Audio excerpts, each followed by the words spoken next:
Bonjour, mon nom est Louise Corriveau. Je suis employée du Centre d'action bénévole Drummond à titre d'agente au Carrefour d'information pour aînés. Mon travail consiste surtout à m'informer sur les différents programmes et services qui s'adressent aux aînés et de les faire connaître. J'accompagne également les aînés de la MRC Drummond dans différentes démarches, que ce soit pour remplir un formulaire ou communiquer avec eux, avec les différents ministères, ou tout simplement la recherche de services pour améliorer leur qualité de vie ou maintenir leur autonomie. Je suis également coordonnatrice des cliniques d'impôt bénévoles, ce qui me permet de rester à jour dans tous les crédits d'impôt qui s'adressent aux personnes aînées. Aujourd'hui, on m'a demandé de préparer cette capsule d'information pour vous parler des crédits d'impôt qui s'adressent aux personnes proches aidantes. Avant de débuter, j'aimerais faire une distinction importante, parce qu'il va en être question dans la capsule vidéo, entre les crédits d'impôt remboursables et les crédits d'impôt non remboursables. On débute avec les crédits d'impôt non remboursables. Ce sont des crédits d'impôt qui vont servir à économiser ou à annuler l'impôt que vous avez à payer sur votre revenu. Mais si votre impôt est à impôt zéro, c'est-à-dire qu'on a annulé l'entièreté de vos impôts à payer, il n'y aura pas de bénéfice à rajouter d'autres crédits d'impôt qui sont non remboursables.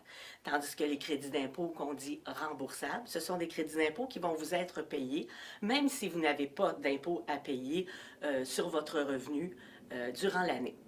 Donc, les crédits d'impôt remboursables sont plus accessibles à une grande majorité de personnes. Je vais également attirer votre attention sur le fait que la personne que vous aidez pourrait avoir accès à un crédit d'impôt non remboursable pour personnes handicapées, que ce soit au fédéral ou au provincial. Ces crédits d'impôt-là peuvent être accessibles pour la personne que vous aidez et, dans certaines situations, pourraient vous être transférés comme personne aidante.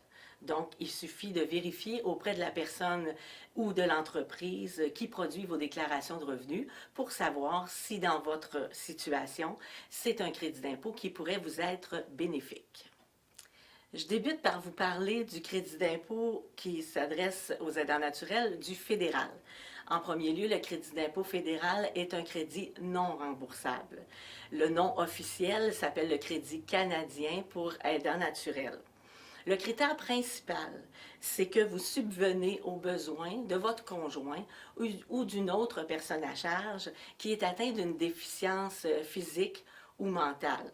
Donc, cette personne-là doit être à votre charge. Qu'est-ce que c'est être à votre charge? C'est que cette personne-là compte sur vous pour lui fournir les besoins de base de la vie courante, c'est-à-dire le logement, l'habillement ou alors la nourriture. Donc, c'est le critère principal. Les montants maintenant. Il y a différentes catégories de montants. Je ne pourrais pas vous donner les détails ici. Ça dépend du lien que vous avez avec la personne aidée, ça dépend du revenu de cette personne-là et ça dépend aussi de votre situation personnelle. La personne que vous aidez aura besoin soit de fournir le certificat pour le crédit d'impôt pour personnes handicapées, ou si ce document n'est pas à son dossier, vous aurez besoin d'une attestation médicale qui confirme la déficience et la durée de la déficience de la personne que vous aidez. Je vous présente maintenant le crédit d'impôt provincial. C'est un crédit d'impôt qui est remboursable. Il y a eu des gros changements en 2020 sur cette catégorie-là et c'est plus accessible à plus de personnes. Et comme c'est un crédit remboursable, même les personnes à faible revenu pourraient avoir avantage à demander ce crédit-là puisqu'ils pourront recevoir un remboursement en argent. J'ai divisé en 3 catégories pour que ce soit plus facile à distinguer pour vous. Et il y a des critères qui sont communs aux 3 catégories. Donc, je vous les donne en premier. Dans tous les cas des crédits d'impôt provinciaux, il faut que la personne que vous aidez n'habite pas dans une résidence privée pour aînés, ce qu'on appelle une RPA, ni dans un CHSLD, ni dans une résidence intermédiaire ou une résidence de type familial. Ce que ça veut dire en gros, c'est que la personne ne doit pas habiter dans un endroit où elle peut recevoir des services. C'est un des critères principaux pour toutes les catégories des crédits d'impôt provinciaux. De plus, vous ne devez pas être payé pour avoir aidé cette personne-là et vous devez également remplir l'annexe H quand vous faites votre déclaration de revenus. C'est le critère qui s'applique à tous. Je commence avec le premier crédit qui est le plus simple, celui qui a le moins de critères. Vous habitez avec une personne de votre famille qui est un de vos ascendants. Donc, c'est quelqu'un qui est au-dessus de vous dans votre arbre généalogique. Ça peut être vos parents, grands-parents, oncles, tantes, etc. Et cette personne-là a 70 ans et plus. Vous habitez avec elle depuis plus d'1 an, donc 365 jours consécutifs. Vous avez automatiquement droit à ce crédit d'impôt qui est en 2020 de 1 250 $. Je poursuis avec la deuxième catégorie des crédits d'impôt au provincial. Donc, c'est la catégorie qui contient les personnes de 18 ans et plus qui sont atteintes d'une déficience grave et prolongée des fonctions mentales ou physiques. Donc, la personne que vous aidez a une déficience qui dure depuis un certain temps, minimalement 365 jours. Et qui peut être cette personne? Ça peut être votre conjoint. Ça peut être aussi quelqu'un de votre parenté proche, mais ça peut également être une personne en dehors de votre famille. Ça a été beaucoup élargi, là, ces critères-là, pour les changements qu'il y a eu en 2020. Donc, vous devez habiter avec cette personne-là depuis 365 jours. Si c'est une personne qui est apparentée avec vous, vous aurez un formulaire. En fait, c'est la personne que vous aidez doit avoir fourni le formulaire qui s'appelle attestation de déficience. Ça doit être dans le dossier de la personne chez Revenu Québec.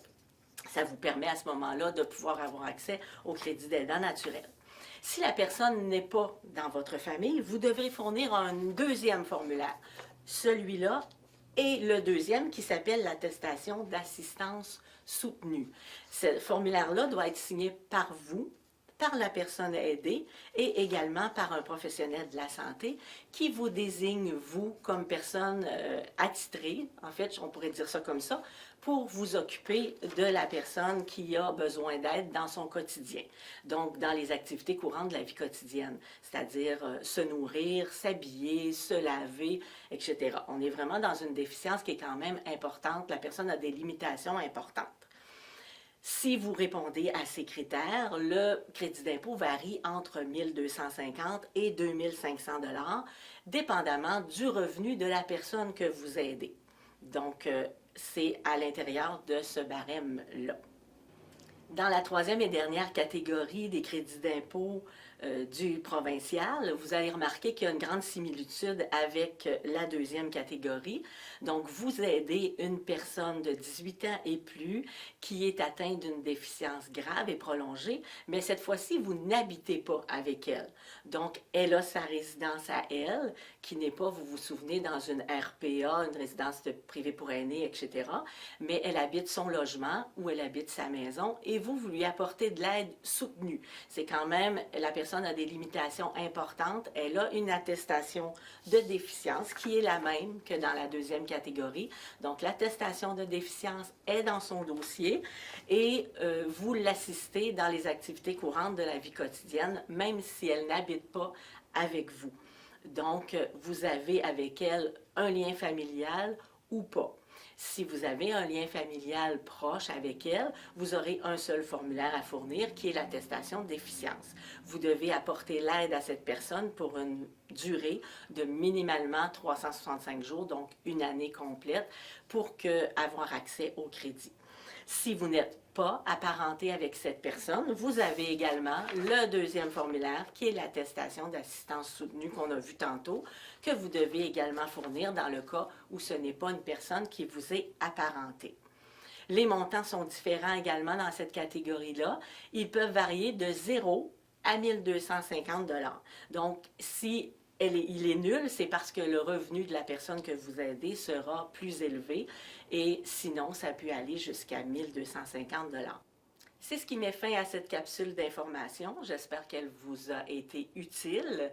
Je vous rappelle que si vous croyez être admissible à un ou l'autre des crédits d'impôt dont j'ai fait mention, il est préférable de valider l'information auprès de l'entreprise ou de la personne qui produit vos déclarations de revenus ou auprès de l'Agence de revenus du Canada ou de Revenu Québec.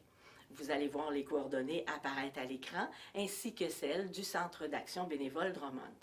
Ce fut un plaisir pour moi de produire cette vidéo. Prenez soin de vous.